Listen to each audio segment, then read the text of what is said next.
You're listening to Tavern Sports Radio Network. Show me the money! Show me the money!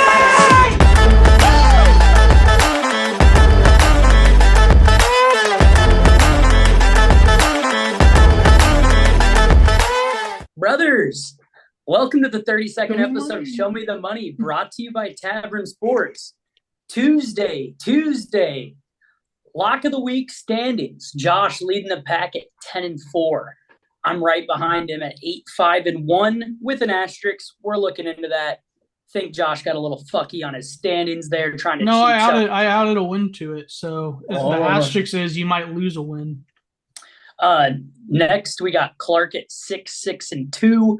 Parker running his ass down at 6-7-1, and Cole still scraping the bottom of the barrel. He's out in the doghouse at 4-8-1. Let's give Parker and Clark their fucking flowers, man. They figured it out. Hey, man, I don't know what it was, but I sniffed something this March Madness tournament, and I caught hot here for my lock of the weeks, and it's been nice, guys. It's been nice to be on the right track of winning some money. Amen. Speaking of March Madness, let's get into it. Right now, during recording, we have the women's side going on at the moment, South Carolina, NC State, and then later on Iowa and UConn. Hopefully Iowa can pull that one out. Matchup between Caitlin Clark and Paige Buckers is going to be insane. High quality basketball. I've never been more excited to watch a women's game in my life. Speaking of watching women's games, did you guys see all the records the LSU? Iowa LSU rematch did? It was like 12.8 million views or something like that. Yeah, it was like more viewers than like every major sporting event that year. Yeah. Yeah, all Super like Bowl. I know it. No, the only thing it didn't beat was the Super Bowl and something else. Ohio State, Michigan State. Ohio State, Michigan. Yeah, and then the football national championship, I would assume. But anyway, the game was insane. The numbers are insane. Actually, the ticket prices for the women's Final Four was double. The average ticket price was double for the women's than it was compared to the men's. I'm sure that has never happened before. I think it really just comes down to the branding that the WNCAA has done. Like, I guarantee you, at least fans of Iowa, South Carolina, and LSU, and probably UConn, can name more female basketball athletes in college than they could male. Well, yeah, now and you got the chick from USC, that Juju Watkins, who's already starting to break some of Caitlin's records, and she's a freshman. Yeah. She's on pace. Yeah. She's on pace to, it's going to be insane. It's going to be interesting to watch. It's just the teams, the storylines seem to be a lot better, which than the men's side. And like leading into that, me personally, I feel like this has been a down year for the men's tournament. Just not as much excitement, not as much storylines. We have the Cinderella all the way to the Final Four, but was it really the Cinderella everybody was hoping for? It seems weird, doesn't it? Like, it seems off. Yeah, I mean, it's a Power 5 Cinderella. You know, it's been super chalky. Yeah. It's like exciting in like spurts. Like there's that one game that day that like gets you excited for the rest of the games, and it like lives up to that hype, and then like the rest kind of just falls into place. Like who should beat who. That's kind of what I'm thinking. Even being out in Vegas with the guys and watching a lot of these Sweet 16 and Elite 8 games, the barn wasn't rowdy. Like, we were at different sports books. We went to Caesars. We went to Circa. We were everywhere in between watching these games. And, like, when UConn went on a 30-0 run during the middle of the Illinois game, I mean, there was some excitement to that, obviously, but more of, like, just pure shock of, like, holy shit. But overall, it just seems like this tournament, the favorites have been covering a lot. I mean, there was that one weekend where 15 out of the 16 games, the favorites won. So, like, just wasn't super exciting and compelling like we've seen in the past. So I think it's going to be interesting to see what goes on. And I mean, it's not these teams' fault. It was just like some of the bigger like storyline teams lost early, or like Houston having their best player roll an ankle against Duke. Shit just happened. And their Twitter hasn't shut the fuck up about it.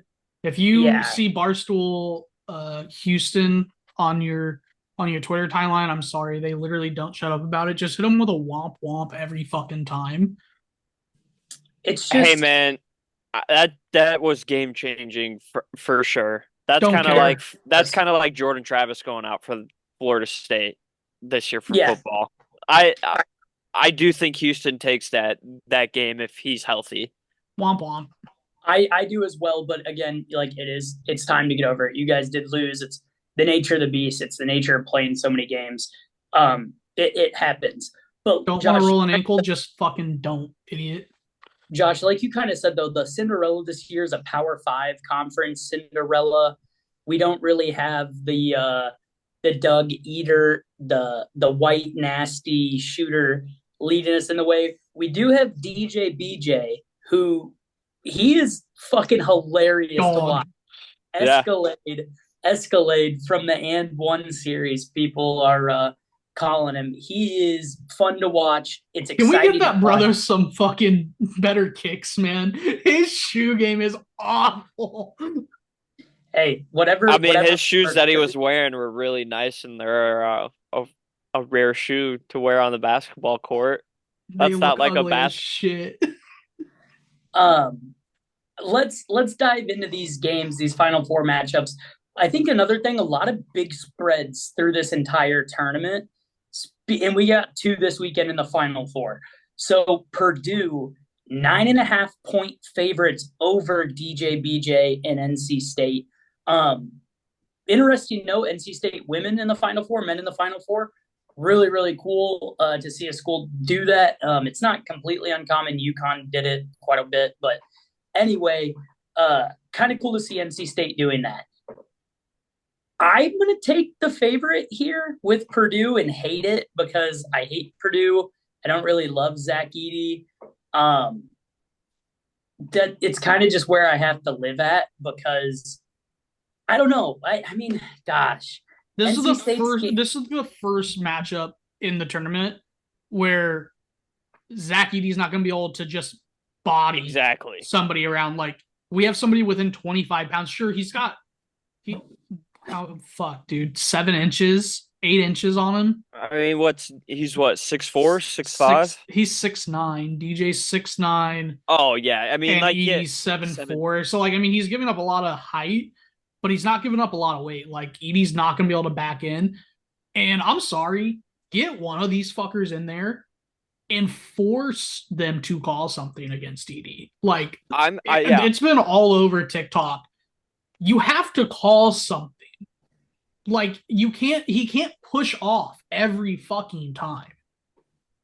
Yeah, no, I was just going to agree with you, Josh. Like, I think these refs kind of didn't know how to, like, referee him, because there's a lot of that. I've seen it, too, just him always being in the lane, and there's ticky-tacky fouls, and him not being, or just him and his body just hitting other people on the other side playing defense. So it's like, they're not calling fouls on him, and they're calling everything on everybody else. Here's my thing. DJ is going to give them the biggest challenge, and I'm hoping these refs and the NCAA like said something like, "Hey, you guys got to start calling fouls. Like, this isn't like." I'm hoping they've seen what we've all seen and they do something about it. But like, who knows?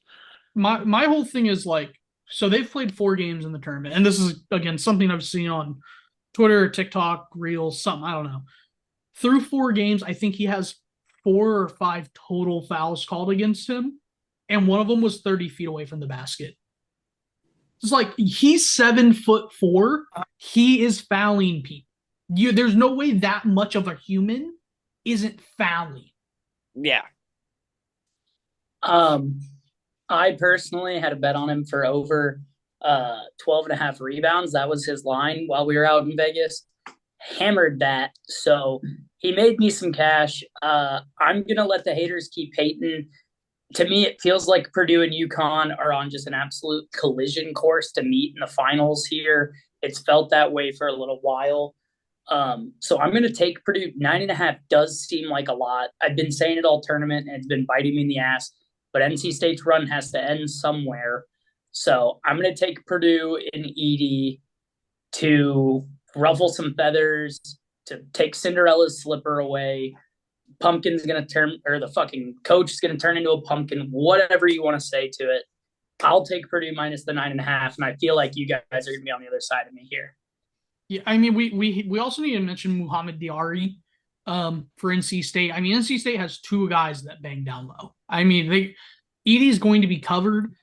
The only saving grace I think Edie has is Diarra is observing Ramadan, so he can't eat or drink anything during the game. He was in foul trouble in the Elite Eight, so it didn't really come to fruition that much. He sat on the bench a lot, but if he's got to run and like be on the court and play defense, that could really hinder him. But yeah, I'm on the Wolf Pack here. It feels they're starting to get that Team of Destiny feel, in my opinion. Yeah, I'm gonna go with you, Tyler. I think you're right. With us going against you here, but yeah, NC State takes this. I love how they play. They've been playing real good. DJ, not only is their big man bodying people down low, he can also facilitate the ball and has decent handles down there. Kind of a younger Shaq, not as good type of player. We'll see how he plays and turns out. He just loves the game of basketball, plays hard, and he has really good court vision. So I think he's just going to be a big key part of this game, being able to take open shots and good shots when he needs to against Zach Edey. So I like the Wolfpack here. I think their story ends hoisting a trophy. 73% of the money is on the Wolfpack here. See, and that makes me love Purdue even more.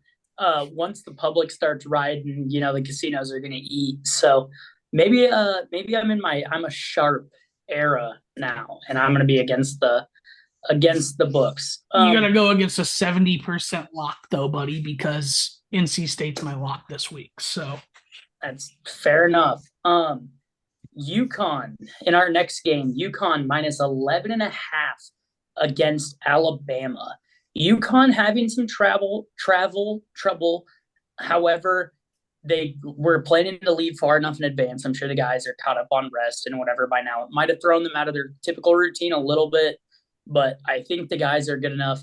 I think Dan Hurley's a psychopath of a coach enough in the best way to be like, this is the NCAA sabotaging us. Nobody wants you to win.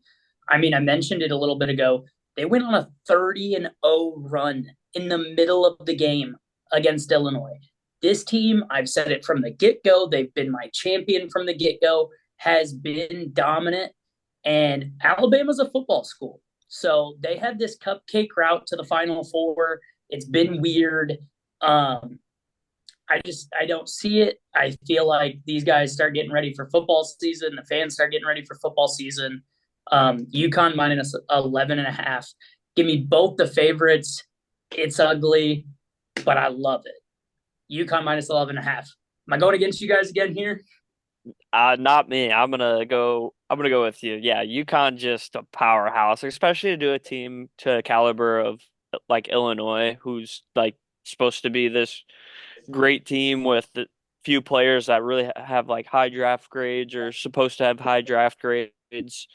So that's just insane. So give me UConn minus 11.5. Fuck, you could give me minus 15 and I would probably hammer it. UConn minus wherever this line ends up and probably 10 more on top of it. They aren't losing and they aren't letting games stay close. It's fucking outrageous, man. I mean, Tyler, you mentioned that 30-point run they went on against Illinois. I think you also need to mention that game was tied at 23 like 3 minutes before half, and Illinois didn't score for over an hour of real time. Now, again, there was halftime in there, but I mean, a 30-0 run is like almost unfathomable. It's the fact that there wasn't a foul for a free throw. There wasn't a fucking layup that caught a good roll to go in. There was nothing. Illinois died hard in the middle of that game. And I'm telling you, it was sweet bliss as a Hawkeye fan to be watching Illinois fans at the Circus Sportsbook. Not like, oh, we're rooting for Illinois, we have money on them. Like people there in Illinois jerseys from Champaign, just getting the soul sucked out of their body. It was hilarious. Go ahead, give me UConn. I'm glad to see we're all on the same side. Also, remember, Bama doesn't play fucking defense. And UConn, they don't have to run you out of a gym, but they can and they will. No, the only thing that would get UConn here is if they try to run too much with Bama. Every team so far in the tournament has tried to run too much with Bama, and Bama will run. And they're fast-paced. But Bama doesn't play defense. That's the best part. However, UConn can't go. UConn can play faster, but they can't turn this into a track meet. Like that's not what slow it down. They don't need to take it all the way down to 5 seconds in the shot clock every time, but they need to play their style of half court basketball, play good defense, force the turnovers like they have all year, and they're going to have a good shot to win this and cover the number. The only way I think they lose is if they let Alabama dictate the pace and run them out of the gym. When I said run them out of the gym, I meant like on the scoreboard, not like in tempo. Well, I'm talking in tempo. I know what you're talking about. I know. I'm just trying to clarify. Yeah, I think Alabama could gas UConn in a way that like they're not used to seeing a tempoed team like that. Obviously, we know Alabama was like number one offense for a majority of the year. However, their defense is going to have to bite them at some point, and UConn is efficient enough on both ends of the floor to be the team to punish them for that. So that's kind of my favorite reasoning for UConn. I would like to see maybe 10 minutes into this game, it's still close, and maybe I can get UConn at a better number, 4.5, 5.5, and see what's going on there. But I would still be comfortable with an 11.5 ticket in my hand. There are look-ahead lines for every single possible finals matchup. Do we want to talk them a little bit? Let me guess. Purdue and UConn is 5.5. On the nose. I'm a dog. You want to keep trying? You want to keep going? Okay. UConn, NC State is 14.5. 15.5. Oh my gosh. He's cooking. Okay. Purdue, Alabama is a 4.5 point game. In favor of Purdue. 5.5 for Purdue. Fuck, man, I'm hot. Okay. NC State, Bama. Bama by 3.5. 4.5. Oh my god, bro! Should have just added a point to every single one, bro. I'm a fucking bookmaker. I'm a bookmaker. Hey, I'm telling you, if any of those matchups that I didn't get right by a point, take the dog, because it will be the team I called by that amount perfectly. Do we want to talk any Don't of do them? that. Any of the hypotheticals or? I think it's UConn, Purdue. UConn wins, and I see the line was what? You said 4.5. Or no, that's the one you nailed. That's the one you nailed. You said 5.5. I think if it's UConn, Purdue, UConn wins and covers the 4.5. 5.5. 5.5. Yeah, I would agree. But yeah, I would too as well. I'm hoping it's going to be UConn and NC State, and I think NC State covers the 15.5 just because in my heart. And I would take a money line. I would take a money line flyer on them at plus 920. I got a future bet when NC State won, and it's really nice. It's a real nice payout. Did the NIT wrap already? Yeah, NIT last night. Seton Hall beat Indiana State by 2. Yeah, they were on, what was it, like a 9-0 run? Who, Seton Hall or Indiana State? Oh, they closed the first half on an 11-0 run. I don't know about the second half. If you think anyone other than UConn can win, you can get everyone else at plus money right now. Oh, they have a UConn versus the field bet? No. Maybe. Gotcha. Oh, yeah. UConn versus the field. Plus 146 on the field. Worth a sprinkle. I mean, yeah. But UConn, if you just take straight up, UConn minus 185, Purdue 190, Bama 1300, NC State 2000. Interesting. I can't believe I got those lines that fucking close, man. I'm a dog. We can talk 2025 national championship if you guys want. Those lines are out. Give me UConn again. 3-peat. 1800. Them and the Chiefs on a destiny run to do 3-peats. So I know the Iowa game is tonight as we're recording. Do we want to talk it at all? It's a 3.5 spread. I think Iowa wins and covers, but it's going to be a hell of a matchup. I saw one of the sports books had Caitlin Clark it was the Blue Book, and it was a North Carolina special. Caitlin Clark to drop 30 was even money, and I'm like, 30 is a lot of points to be boosting. Total, the one I'm looking at right now, totals 34.5. So maybe it is got some value in it, but like, damn, bro, I'm not trying to bet on Kevin Durant to put up 30 any night. So that's a lot. That's a lot of points. Threes are she's coming off a break, so she should be healthy. Sometimes it is scary because when they play those back-to-back games, her legs don't always seem like that healthy. So she doesn't hit as many shots, but like plus 450 to record a triple-double. 450 for a triple-double? What's the double-double line at? There isn't one. If you want to take her stats individually, 40,000 minus 40,000. You can get assists total 9.5, and rebounds total 6.5. Her made threes total is 5.5. They have separate lines for 7, 8, and 9. Yeah, give me the over. Assist over. Caitlin Clark to score 35 plus is minus assists. 114. To score 40s plus 275. Give me her PRA overs on all of them, and give me the Jack Golke special, her to hit 10 threes. 10 threes? You can bet Caitlin Clark Final Four special. Most points scored in Final Four national semifinal games. Caitlin Clark versus Zach Edey. Who's the favorite, Edey? Kate. Minus 390. Edey's plus 280. Minus 390? That's crazy. Edey just put up 40, bro. Oh my god, that's hasn't Kate put up 50 twice this year though? But not like a big playoff game like this. I mean, she put up what? Yeah. Well, she did put up 40. She put up 40. Wow. That Edey line might actually be worth a little. It might be. I might have to get the North Carolina bookie on the line here soon and get him to give me the 30 points. Yeah, but here's the thing. When Caitlin Clark strokes her first 2 threes in the first fucking minute of the game, you guys are going to be like, fuck. Yeah. They have Caitlin Clark as a picture on for their profit boost. All right, let's get out of our March Madness here and let's dive into some of the other sports going on.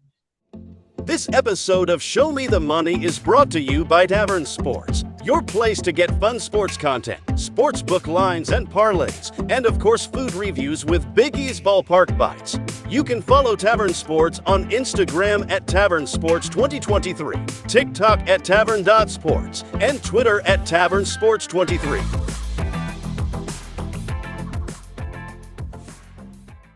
All right, the MLB season is here, guys. None of us are really the aficionados. The aficionado cannot talk baseball. However, we do have some of the more intriguing storylines going on right now. The Oakland Athletics. Don't say Oakland. Sorry, foul on the play, 15-yard penalty. The A's will be moving to Sacramento's AAA stadium starting in 2025 up until 2027 when their stadium will be built for the 2028 season. That news came out recently. There's a company, the Last Dive Bar, that supports and works with the current Oakland A's, creating T-shirts and other Oakland Coliseum merchandise. They stopped, however, in 2022 when they created the Sell the Team T-shirts for the reverse boycott. So a couple days ago, there were photos of 4 players wearing bracelets with Last Dive Bar, that company's name, on them. All 4 of those players are no longer playing for the team at this moment. Notably, the sending down Ruiz to the AAA, he led the AL in stolen bases with 68 and was 4 for 7 to start off the season with a 1,200 OPS. He was the only shining star on this team, and they said, you want to fucking talk shit? Back to the minors you go. I can see him trying to work his way out of a contract right now somehow to get somewhere else. He needs out. Everybody needs out. I mean, at some point, the commissioner's office has to have the ability to bring some kind of litigation against the teams for conduct detrimental to the league or something. I mean, this is wild at this point. You haven't tried to contend since the early 2000s. And you're blatantly tanking now. For what? Because you're going to draft these kids high and trade their contracts away. Yeah. The other notable player, Brent Rooker, was benched. He was not sent down, but was benched. He was their only 2023 All-Star for the team. So this team is playing absolutely nobody. Yeah, it's kind of disgraceful what it's doing. And it's sort of the fans, and it's bad for everything that's happening. Other like notable stats though for this athletics team, their opening day payroll was $44 million, less than what Shohei Ohtani's contract was supposed to be for the fucking next year or two, whatever. However, notably, their Moneyball season, the season that is,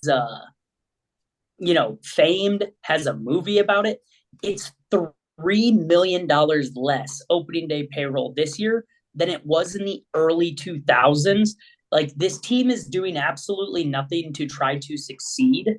What I think, and I want to know your guys' opinion, do you think the team is holding all this money until they go to Vegas and they're just going to shit dump it into the team and buy players? No. There's no reason to. Why? The move has already been initiated. Why would they not have already started shit dumping money? The owner doesn't want to pay anybody. There's no like minimum payroll. There's no maximum payroll in the MLB, both of which I think are issues. Other people think that there's no issue with there not being a cap. Whatever. They just don't want to pay anybody, and they don't have to. There's no facilities in place to force them to have to pay anybody. The guy uses it to make money.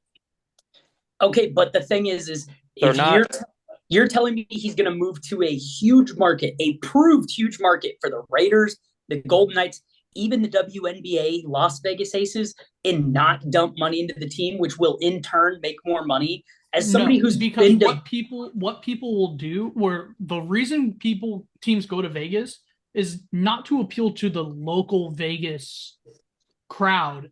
They don't care about local fans. They know they're going to get the bachelor party that's in town for the weekend to show up to the game. That's all they care about. They're not looking for fan retention. They don't need names that people are going to recognize, that people want the jersey of, that people want to sit and watch.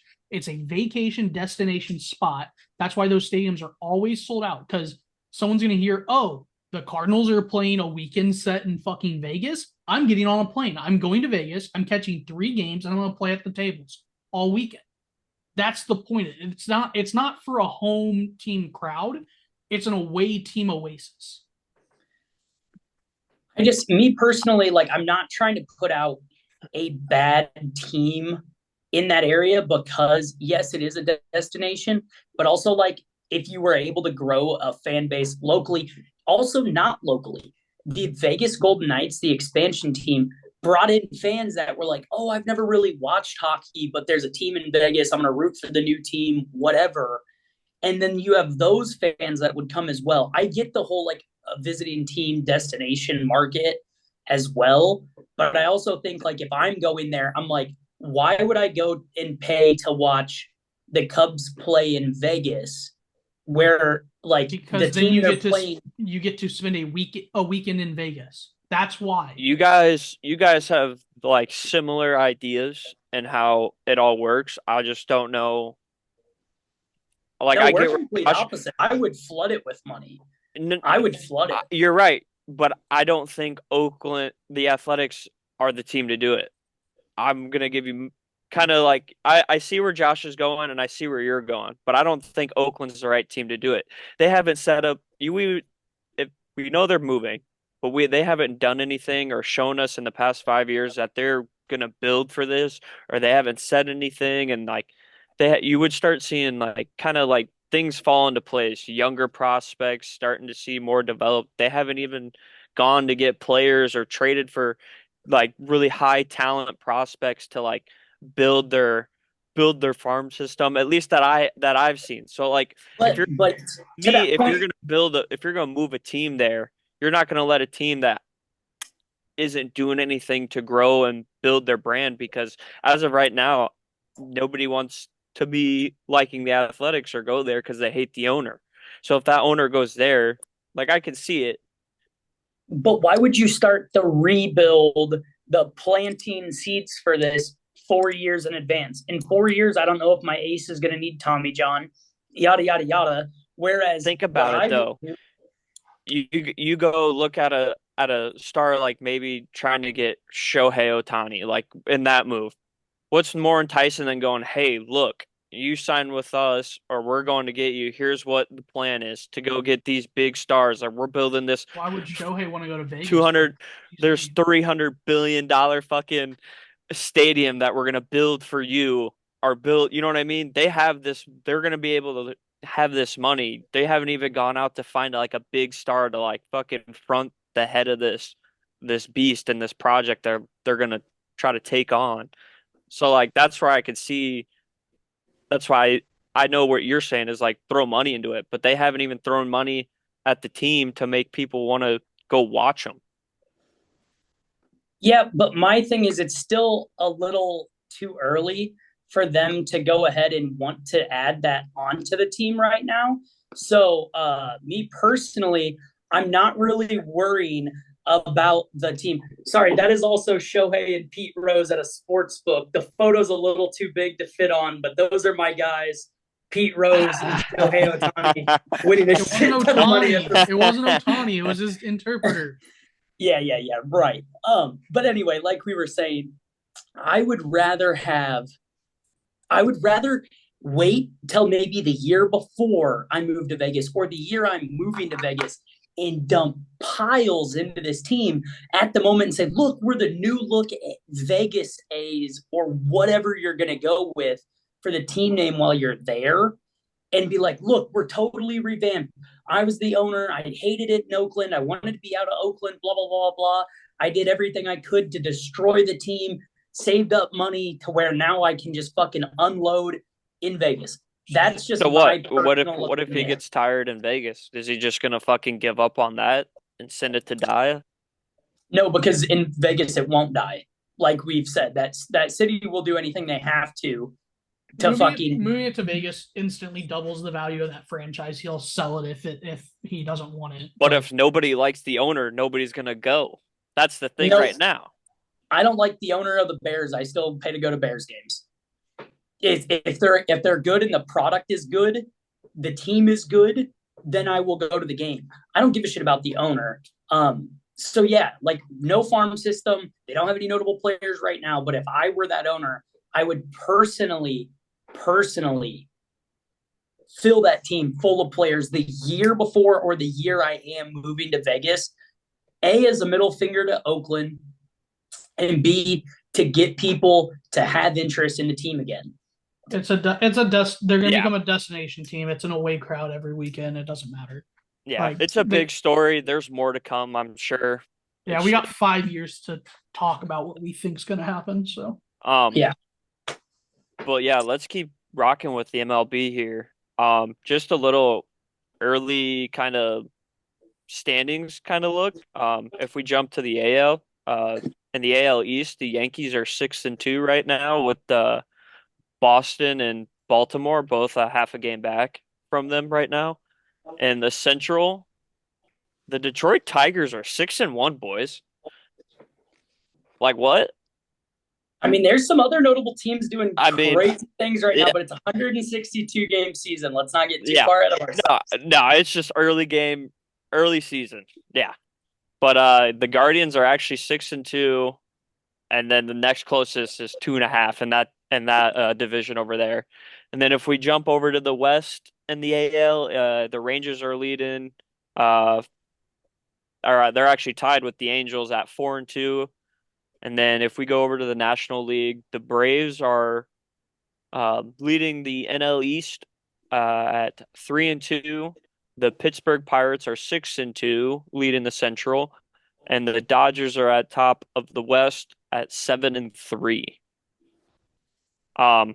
Also going into the weekend, we're gonna have some donuts for breakfast, boys. The Miami Marlins are 0-8 to start the season so far. So be on the lookout to see how far their drought lasts.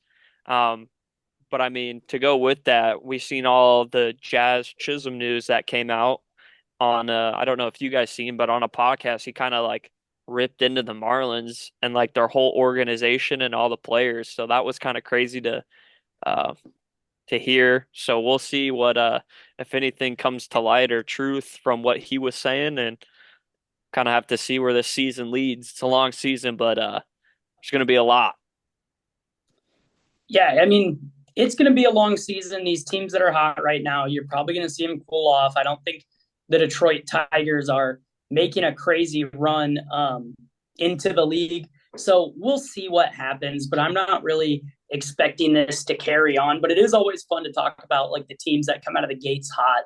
The Pirates do it notoriously, and they always fizzle out. Long season, if you like a team that's doing really, really bad right now, you might see their numbers inflated just a little bit to make the playoffs or to win the division, but it's still too early, I think, in the season for the lines to change a whole lot. So if you guys are good with MLB talk, I'm good with moving into the NFL. Are you guys ready? Sure. All right, let's get this NFL talk going. And who would we be if we didn't start with the next Henry Ruggs here? Rashee Rice. This is Henry Ruggs, by the way, but we have Rashee Rice, the next Henry Ruggs, has a felony amount of marijuana in his car at 10.8 grams when he wrecked a Lamborghini a week ago. When his translator wrecked his Lamborghini a week ago. Yeah, same thing. Speed kills. It's the best picture we've got. All right. Thumbs up, Zoom. Thank you. Speed kills. What you guys should know about this is this story is going to go on for a little while. There has been some rumors about suspensions, but we never know. It's another rich athlete getting into some trouble. Nobody died. Kill anybody, at least. Yeah, nobody died. So they're probably going to just slap him on the wrist and move it on, especially because he's in connection with Mahomes. Much like Mahomes' dad, Rashee Rice gets a little too close to Patrick and has to start doing some crazy shit to make his life more exciting. So you never know. That Mahomes clan and the Chiefs clan, they've got Chiefsaholic, they've got Jackson Mahomes, they've got Rashee Rice, and now they have Pat's dad, all doing nefarious activities. Nah, I mean, that's kind of crazy, though. I mean, it's kind of becoming a trend for these young star wide receivers. Well, yeah, like just maybe getting in a car and going like Mach like, 0. Don't buy those. Yeah, Just go buy a fucking sedan. It's not even that. Like, I get it. Go to a track. You got money. Honestly. They got the money. They can go to a track and fucking buy the whole track out for the day. Like, there's no need to do that on the highway or on the track time is not that fucking expensive. Like, Exactly. normal human beings buy track time all the time. Like, come on now. Like, let's be smart. Let's like try to help. Like, it's kind of serious and like it's scary. I mean, like, yeah, this is life and death. Like, and not only are they playing with their lives going that fast, but they're playing with other people's lives. Like, I mean, I don't want to come on here and like be a soapbox and be like, oh, I mean, everyone speeds, right? Yeah, but like, I mean, it's fun. Even, like, I get it. It's like, appealing. Personally, I speed a fucking lot. Like, I drive 40 minutes into work. I speed all the time, every day. But even once I get up over like 85, I'm like, okay, fuck, I should probably slow down a little bit. Yeah, but it's just crazy. It's sad to see too, because and like, I mean, Tyler's making jokes about Henry Ruggs, but like, we've seen what can happen, man. Yeah. Even in the middle of the night, like, at least they're doing it in the middle of the night, I guess, if you want to find a silver lining to it. But like, it would have been so easy for another horrible accident to happen. Like, yeah, Rashi's was in the middle of the day. Was it? I thought it was in the middle of the night. No, it was in the middle of the day. Henry Ruggs was at night. Like 2, 3 in the morning, yeah. But like, yeah. I don't get it, dude. Like, if you watch the should video, be fucking counting his lucky stars, dude. That woman's car or man's car, whatever, like, didn't go up in smoke. Like, he'll be lucky to play this season. The start of the season. I feel like that. At least if the cars would have caught on fire, they wouldn't have found his pot. Yeah, they would have been able to smell it though. No shit, without much. You got any more NFL talk for us that we can pop into? A little bit of NFL, and it kind of ties in with the MLB. The citizens of Kansas City, Missouri, okay, the stadiums are in Missouri, denied a tax increase to fund stadium renovations, and I think they were gonna like kind of do a little bit of a ballpark village kind of like whole environment around both the stadiums, because the two stadiums, the Royal Stadiums and the Chiefs Stadium, are close. And I personally, I like it. I like the fact that people are finally saying, no, you're a fucking billionaire. The cost of these tickets go up exponentially every fucking year. Get fucked. Pay for it yourself. True. I mean, it just kind of depends. Like, I get it. But for me, if they're going to do that, I would want to entice the community by like showing like, I'm going to shell out a shit ton of money for this. So like, you guys should too. So we can all invest in this kind of project. Because like, I feel like that has a lot of success. The community doesn't get anything from it. The community doesn't fucking get anything from it. The community doesn't get half the shares of the team and doesn't get to sell their half to recoup their money. Like, that's just a local tax on the people that live in and around the county and the communities where these stadiums are. And the taxes never go away, because 8 years down the line, when it's finally paid off, you're used to the tax. And we all know taxes never fucking go down. I mean, we're getting into a little bit of socioeconomic talk, but like, I mean, that's what it really comes down to when there's big decisions like that. I mean, because like, you can't it's like building a stadium. It's like, who funds the stadium? Is the owner? Are you gonna have? Should be the owner. It's your asset. It is your. I didn't start a GoFundMe to buy my fucking house. You know, if I started a GoFundMe to buy my house and told my neighbors, hey, you got to pay fucking 0.5% tax off your revenue for the next 8 years so I can pay for my fucking house. Like, that's not how real estate works, dude. Nope. And you're a billionaire. Get fucked. Yeah. Spend some of that money on yourself and the team. Hey there, sports fans. Are you tired of the same old boring shirts? Well, we've got something exciting for you. Introducing the Tavern Sports Pocket Tee, where style meets passion for the game. Whether you're a diehard fan or just like the environment, Tavern Sports has got you covered, literally. The best part, because you're listening to Show Me the Money, you can use the code $dollar to get 15% off today. So what are you waiting for? Head over to tavern-sports.square.site right now and elevate your game day experience. Tavern Sports. Beer, betting, sports. All right, boys, we're going to get into our NHL talk. This legend right here, Matt Rempe, Rookie of the Year in my eyes.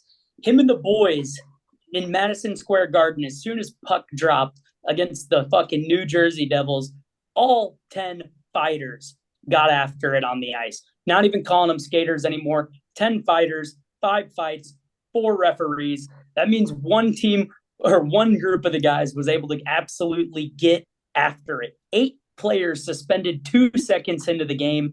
Puck drop. Nobody gave a shit. The only people that didn't fight were the goalies. Even the coaches were jawing at each other. If there wasn't a glass wall between them, we would have had fireworks. I wish a goalie fight would have fucking happened. I've been elected. Man, those goalies are soft as baby shit, dude. They should have got after it. There weren't any refs to stop them. All the refs were. That was prime. Yeah. It was prime fighting time. And you said, how one of the fights got to keep going. They left the fucking main event. They let the main card fucking keep going. This guy? Yeah. This guy ain't getting pulled off by a ref. All right. This guy, Matt Rempe. 6'7" fucking behemoth. He's a fucking lunatic. This guy has not played he's faced the New Jersey Devils 3 times. He's never played a full game against them. He's been kicked out of every single fucking one. You want to talk about the Hudson River rivalry being back? This guy ignited it. This guy right here, Matt Rempe. What a dog. Oh, love that. Speaking of Matt Rempe and the Rangers, they're locked in for the playoffs this year. Other notable teams locked in: Boston Bruins, the Florida Panthers, the Carolina Hurricanes, the Dallas Stars, the Avalanche, the Winnipeg Jets, and the Vancouver Canucks. Those are the teams as of right this moment are locked in. More teams could get locked in at any given second here while the games wrap up. Super tight wild card races coming down on both sides, the Western and the Eastern Conference. More notably, though, the Eastern Conference, the New York Islanders are sitting at 83 points, and they hold the last wild card spot. Right on their heels, though, you have the Washington Capitals and Ovechkin and the boys. They're at 82 points. Right behind them, oh my God, is Hockey Town back and alive? The Detroit Red Wings, 82 points. I about spit out my Zen. I got so fucking excited. Right behind the Red Wings, don't count out Sid the Kid, the Penguins at 81 points. Every game is a playoff game for those 4 teams in the Eastern Conference right now, and nobody wants to face them. The Eastern Conference is top-loaded, but when you see you might have to face Ovechkin or fucking Crosby in the playoffs, you never know what's going to happen. Nobody wants to run into those teams. Notably, in the Western Conference, Edmonton and Vegas are not officially clinched in the playoffs yet, but they should be. They might as well be. They're going to be fine. The Knights are sitting at 92 points and the Oilers at 95. Everybody still has about 7-8 games left, depending on who you are. More like 7-6. 8's an outlier, but 7-6 games left. So a lot of shit can still happen, which is why, notably, my favorite team, the St. Louis Blues, are currently sitting at 84 points, and the second wild card spot, which belongs to the Los Angeles Kings, are at 91. And Parker's favorite team, the Minnesota Wild, are at 81 points. So still not officially eliminated, but need a lot of help. Need a lot of help from both the Kings and the Blues to get there. So still some great wild card races going on. It's a lot of seeding matchups at this point. Nobody's not necessarily playing for nothing. You could see a couple teams playing or sitting players depending on if they feel comfortable or what their matchup is. But these teams are going to start looking at the matchups or potential matchups and say, hey, we want to be the 1 seed, or hey, we might even want to be the 2 seed because we're facing a dangerous wild card team, whatever it looks like. But NHL playoffs are going to be upon us here shortly, and it is going to be super fucking exciting. Unfortunately, we won't be seeing a lot of this in the playoffs because they're going to need everybody sitting on the ice and not in the penalty box. But for the remainder of this season, this cat and the boys are going to keep it rolling. fighting is good for hockey. They need to leave it in the game. Agreed. Let's get into our locks of the week, though. I believe we have locks from the boys who aren't here. Does anybody have those readily available? Sick. Cole, one of them Cole Silla. wants the Cubs run line tomorrow. So whatever that is. So it'd be Cubs minus or plus 1.5 against the Dodgers, I believe. I don't know. Yes, Cubs plus 1.5 against the Dodgers tomorrow. Clark likes UConn. Clark likes UConn minus the 11.5. Josh, where are you going? I'm really pissed off that I can't alt spread this game. Like they have preset alts, and they have NC State plus 12.5 at minus 188, which doesn't make our requirements. But plus 11.5 would definitely make our requirements. But I can't get it, so I'm going to take NC State plus the 9.5. I like it. Good pick. It's a good one. Tyler? Oh, I was going to let you go, Big Pookie. I'm stuck between an MLB game because I want to take the Cubs on the money line, but that'd be a bold pick, Cotton. That's kind of rough. Right. Give me no runs first inning in the Cubs Dodgers game. I like it. Give me Ludwig Edberg to place top 20 in this week's PGA event. Give me Ludwig Edberg, top 20 in the Texas Open. He's minus 110 right now. So we're taking a shot in the dark, slipping away. But I do like both the favorites, but I'm not going to lock them up with somebody else. So I will dare to be different. But that wraps up the 32nd episode here of Show Me the Money. We'll see you guys again next week. No one locked Purdue. You can lock Purdue. Give me Purdue. Yeah, fuck Ludwig. Give me Purdue minus the, 9.5? So we're fighting? Buddy, I'll knock you're going to fight? Again. Don't bring me back to that. Josh, I liked your bet. Like this guy. Josh, you will look like this guy. That dude wins a lot of fucking fights, so. Touche. All right, guys, we've given you the picks. We'll see you at the window. It's your turn to show the money. Hey, Tyler. Show me the money!